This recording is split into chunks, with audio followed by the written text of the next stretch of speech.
नमस्ते माँ काली के सभी भक्तों को। नमस्ते उस शक्ति को जो सृजन भी है और संहार भी। नमस्ते उस चेतना को जो भय में भी निर्भय है। जय माँ काली।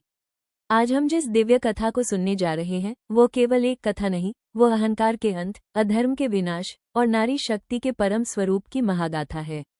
आज की यह कथा है माँ काली की उत्पत्ति की कथा। भक्तों, जब संसार में अंधकार बढ़ता है, जब अधर्म सीमा लांघता है, जब देवता भी मौन हो जाते हैं, तब शक्ति स्वयं प्रकट होती है और वही शक्ति कहलाती है माँ काली।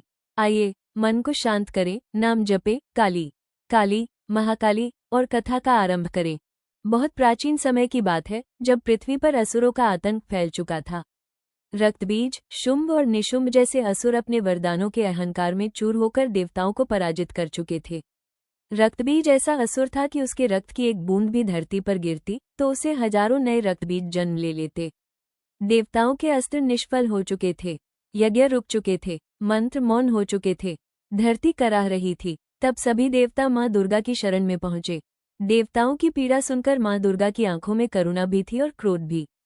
जब शुंभ निशुंभ ने देवी का अपमान किया और युद्ध के लिए ललकारा, तब देवी का तेज बढ़ने लगा। देवी के मस्तक पर क्रोध की रेखाएं उभरी, नेत्र रक्तवर्ण हो उठे और उसी क्षण देवी के ललाट से एक भयंकर काली दिव्य शक्ति प्रकट हुई। भक्तों, वही क्षण था जब माँ काली उत्पन्न हुई। काले मेघों सा उनका शरीर, खुले केश, रक्तवर्ण नेत्र, गले में मुंडमाला और हाथों में खड्ग। पर याद रखिए, ये रूप भय का नहीं, ये रूप अधर्म के लिए भय का था। माँ काली का गर्जन तीनों लोकों में गूंज उठा। देवता कांप उठे, असुर थर्रा गए। रणभूमि में रक्तबीज प्रकट हुआ। जैसे ही माँ काली ने उसे घायल किया, उसके रक्त की बूंदें धरती पर गिरने लगी। पर इस बार माँ काली तैयार थी। उन्होंने हर बूंद को अपनी जिह्वा से पी लिया। धरती पर एक भी रक्त नहीं गिरा। अंततः रक्तबीज का अंत हुआ। भक्तों, ये केवल असुर का वध नहीं था, यह अहंकार का अंत था। पर युद्ध के बाद माँ काली का क्रोध शांत नहीं हुआ। वह तांडव करने लगी। धरती कांपने लगी, लोग डगमगाने लगे, देवता भयभीत हो गए। तब भगवान शिव स्वयं माँ काली के मार्ग में लेट गए। जैसे ही माँ काली का चरण भगवान शिव पर पड़ा, माँ चौंक उठी। उनकी जिह्वा बाहर आ गई, लज्जा से, प्रेम से और चेतना से। क्रोध शांत हुआ, तांडव रुका और उसी क्षण माँ काली माँ दुर्गा में विलीन हो गई। भक्तों, माँ काली सिखाती हैं, अधर्म कितना भी शक्तिशाली हो, शक्ति उससे बड़ी होती है।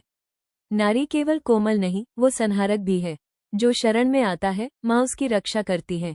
माँ काली केवल मंदिरों में नहीं, वो आपके साहस में है, आपके सत्य में है, आपके आत्मबल में है।